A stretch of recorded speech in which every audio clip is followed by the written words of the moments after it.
ተጽዕኖ ፈጣሪ፣ ተወዳጅ፣ ተፈላጊ ሰው መሆን ይፈልጋሉ? እንግዲያውስ ይህ ቪዲዮ ለእርሶ ነው። ሰላም ጤና ይስጥልኝ ክቡራትና ክቡራን። በዛሬ ቪዲዮ ተወዳጅ ሰዎች የሚያደርጓቸውን 10 ነገሮች እንጋራለን። ምን ያህሉን ምን ያህሉንስ ለማሻሻል እንጠራለን የሚለውን እንድትመለከቱ በዚህ አጋጣሚ ጋብዛለሁ። ጥሩ ቆይታ። የመጀመሪያ የተቀበሉ ናቸው።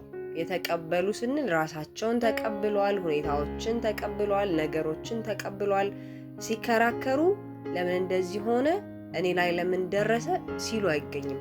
ያሉትን ነገሮች እስካሉበት ሁኔታ ይቀበላሉ። ስብዕናቸውን ጨምሮ ማለት ነው። የተፈጥሮ አፈጣጠራቸውን ጨምሮ ከዛ ነገሮች ለምን እንደዚህ ሆኑ ብለው ሲከራከሩ ወይም ሲያማርሩ አይገኙም። ራሳቸውን ይቀበላሉ። ከዛ ደግሞ ቁጭ ብለው ይፈትሻሉ። ደካማ ጎኔ ምንድን ነው? ጠንካራውስ እንዴት ያለ ነው ብለው ይፈትሻሉ። ስለዚህ ጥንካሬያቸውን የበለጠ ለማጉላት፣ ድክመታቸውን ደግሞ ለማሻሻል ዘወትር ይሰራሉ። ራሳቸውን ስለሚያውቁ፣ ራሳቸውን ስለሚፈትሹ፣ ጉድለትና ምልአታቸውን በደንብ ስለለዩ ምን መስራት ከነሱ ጋር እንደሚሄድ፣ የትኛውንስ ቢተውት መልካም እንደሆነ የተገነዘቡና የተረዱ ሰዎች ናቸው። የማይለወጥ ተፈጥሯቸው ላይ ጊዜ ከማባከን ይልቅ ማሻሻል፣ መቀየር የሚችሉት ላይ ነው ትኩረታቸው። እነዚህ የተሻለ ተፈላጊነት ያላቸው ሰዎች። እኛ እዚህ ጋራ እንዴት ነን? ራሳችንን እንፈትሽ። በሁለተኛ ደረጃ ተጽዕኖ ፈጣሪ ሰዎች ታማኞች ናቸው። ለህሊናቸው፣ ለኃላፊነታቸው፣ ለራሳቸው ፍጹም ታማኞች ናቸው። ሰው አየኝ አላየኝ፣ ሰዓት የደረሰ አልደረሰ፣ አለቃዬ ገባ ወጣ የሚል ነገር ፈጽሞ የላቸውም። ዓላማቸውን ያስቀምጣሉ፣ ፍጹም ለሱ ይታመናሉ። እሱን ካላከናወኑ እንቅልፍ አይወስዳቸውም። ይህ ታማኝነታቸው ነው ለድልም የሚያበቃቸው። እኛስ እዚህ ጋር እንዴት ነን ነው። በሶስተኛ ደረጃ ተጽዕኖ ፈጣሪ ሰዎች አገልጋዮች ናቸው። ምን ያህል ይከፍሉኝ ይሆን? አሁን ይሄና ልፋቴ ይመጣጠናል የሚል እሳቤ የላቸውም። እነሱ ጋር ያለውን በምልአት ማበርከት ብቻ ነው የመጀመሪያ ትኩረታቸው። አገልጋዮች ናቸው። ክፍያ አያሳስባቸውም። ለፊርማ ለእድገት ምናምን አይደለም የሚሰሩት። ከልባቸው የሚችሉትን ሁሉ ያደርጋሉ። ይህ ግን ዛሬ ላይ ባይከፍላቸውም ተጠራቅመው የሆነ ጊዜ መክፈሉ አይቀርም። አንድ ትምህርት ቤት ውስጥ የነበሩ 2 መምህራን ታሪክን እዚህ ጋር ብናነሳ ሸጋ ነው። ኮሜዲያን እሸቱ ሲያወራ የሰማሁት ነው። 2ቱም መምህራን ስራቸውን ጨርሰው ወደ ቤት ይመለሳሉ። በጣም ረጅም መንገድ ከተጓዙ በኋላ አንደኛው መምህር አሁን ወደ ግቢ መመለስ አለብኝ ይላል። እንዴ ለምን? ምን ረስተሃል ሲለው አይ ቅድም የበራው መብራት አልጠፋም፣ ስለዚህ ሄጄ ማጥፋት አለብኝ አለ። አጠገቡ ያለው በጣም ሰለቸው። ገና ሐሳቡ ሲመጣለት መንገዱ ርዝመቱን አስበው ማለት ነው። አረ ይቅርብህ እባክህ ነገ ይጠፋል ምናምን ሲለው በፍጹም አይሆንም አለ። ስለዚህ እዛ ጋር ተለያዩ። ያኛው መምህር ሄደ፣ ይሄኛው ወደ ትምህርት ቤቱ ተመለሰ። መብራቱን አጥፍቶ ሊወጣ ሲል የዛ ትምህርት ቤት ባለቤት ያገኘዋልና እንዴ እስካሁን ምንድነው የምትሰራው ሲለው አይ ወጥቼ ነበር፣ ግን እዛ አካባቢ ከደረስኩ በኋላ መብራት አለማጥፋት ትዝ ብሎኝ ነው የተመለስኩት አለ። መብራት ለማጥፋት ብቻ ነው እዚህ ድረስ የመጣው ይለዋል ባለቤቱ። አዎ ሌላ ምን አለ ታዲያ? እየበራ ከሚያድር ብዬ መጣሁት አለ። በጣም ይገርማል። የትምህርት ቤቱ እኩል ባለ ድርሻ ትሆናለህ ብሎ እጅግ ያልጠበቀው ገጸ በረከት መጣለት። ስለዚህ የአገልጋይነታቸው ምስጢር የሚከፍላቸው እንደዚህም ባለ ሁኔታ ሊሆን ይችላልና እነዚህ ተጽዕኖ ፈጣሪ ሰዎች ከመታየት ጋራ ከክፍያ ጋራ ምንም አያገናኙትም። ዘወትር ያላቸውን ከመስጠት አይቦዝኑም። በአራተኛ ደረጃ ተጽዕኖ ፈጣሪ ሰዎች ቦታቸውን የለዩ ናቸው። በሁሉ ቦታ አይገኝም። የራሳቸውን ሜዳ መርጠዋል። ትኩረታቸውም እዛ ጋ ነው። በመጣ ሁሉ በገባ ሁሉ ላይ አይገኙም። የራሳቸው ምድብ በሆነበት ላይ ምሉ የሆነ መረጃ አላቸው። ከዛ ውጭ በማይመለከታቸው ነገር ላይ ጊዜ አያጠፉም። እኛስ አዋዋላችን፣ አጻጻፋችን፣ አነጋገራችን ምንድነው? በየዩቲዩብ ቻናሉ በየሬዲዮና ቴሌቪዥኑ ምንድነው ስንመለከት ምንውለው ሚለውን እዚህ ጋር ልንፈትሽ ይገባል። ዝም ብለን እያግበሰበስን ነው ወይስ እኛን ምርጫችንን የሚመለከት ነገር እያጠራንና እያገናዘብን ነው የምንውለው። በአምስተኛ ደረጃ ተጽዕኖ ፈጣሪዎች ምንድነው ያላቸው?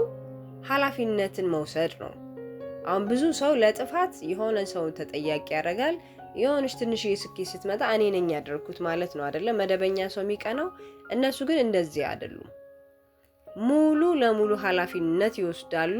የሚያስወጣ ቀዳዳ ባለበት ሁሉ ይወጣሉ። የሚከፈለውን መስዋዕትነት ሁሉ ይከፍላሉ። ለዛም ነው ጥንካሬ ስለሚመጣ ክፍያቸው እያደገ ስለሚሄድ ዋጋቸው እየጨመረ ሲሄድ ተጽዕኖ ፈጣሪ እጅግ በጣም ተፈላጊና ተወዳጅ ሰዎች የሚሆኑት። ድክመት ሲመጣ እነከሊት ናቸው ምናምን ብለው የሚያሳብቡ አይነት ሰዎች አይደሉም።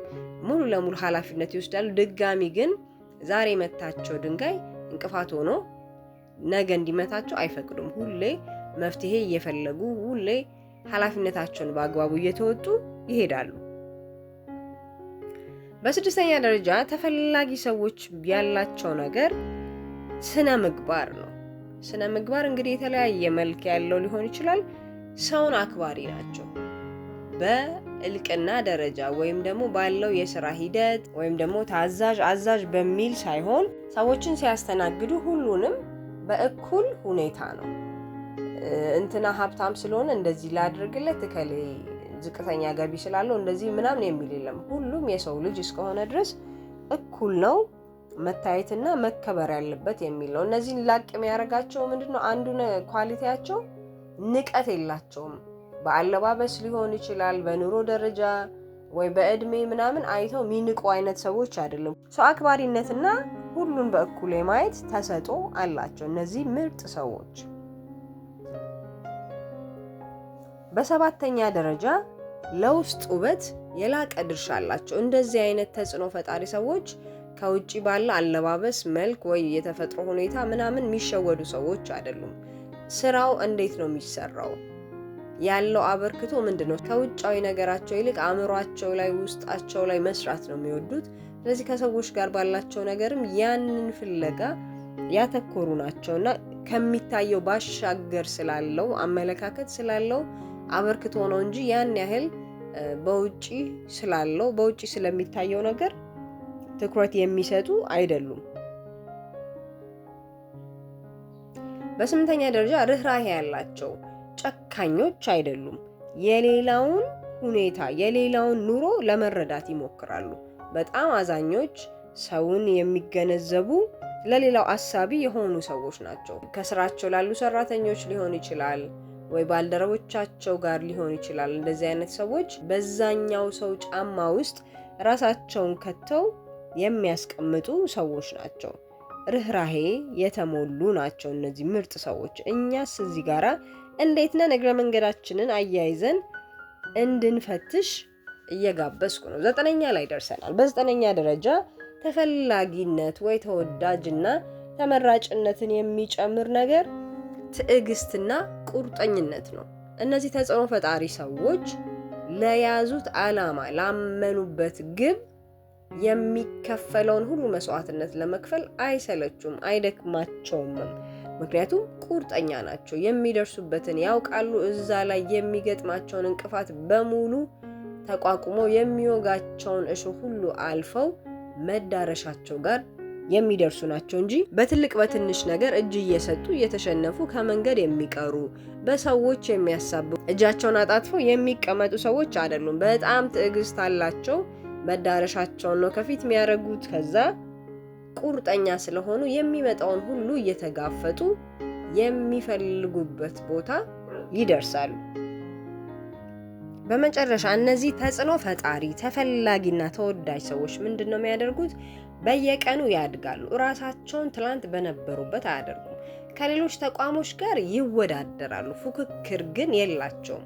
ውድድር ማለት ከአንዱ እየተመለከትን ራሳችንን ምናበቃበት ምናሳድግበት ነገር ነው። ፉክክር ግን አንዱን ጥሎ የመሄድ ጉዳይ ነው። እንደዚህ አይነት ነገር የላቸውም። ከትላንት ምን አሻሻልኩኝ፣ ዛሬ ላይ ምን አውቄያለሁ የሚለውን ለራሳቸው ይነግራሉ። በየቀኑ ጥቂት ክህሎቶችን እያሳደጉ ከዚህ በፊት የሌላቸውን ነገር ራሳቸው ላይ እየጨመሩ ይሄዳሉ እንጂ ባሉበት ቆሞ የሚጠብቁ አይነት ሰዎች አይደሉም። እኛስ በየቀኑ ራሳችንን ለማሳደግ ምን የተለየ ነገር እየጨመርን ነው? ይህ እንግዲህ የቤት ስራችንም ጭምር ነው። ጠቅለል ስናደርገው እንግዲህ ዓለማችን ላይ ያሉ ተፈላጊ ሰዎች ወይ ተወዳጅ ተጽዕኖ ፈጣሪ የምንላቸው ሰዎች በየዕለት ተዕለት ኑሯቸው የሚያደርጓቸውን 10 ነገሮች ዘርዝሬያለሁ። ከ10ሩ እኛ የቱ ጋር ነን የሚለውን እንድንፈትሽም እግረ መንገዴ ጀባ ብያለሁ። በሌላ ጠቃሚ ቪዲዮ እስከምንገናኝ በቸር ቆዩ። ቅንጣት በምስጋና አሁንን መኖር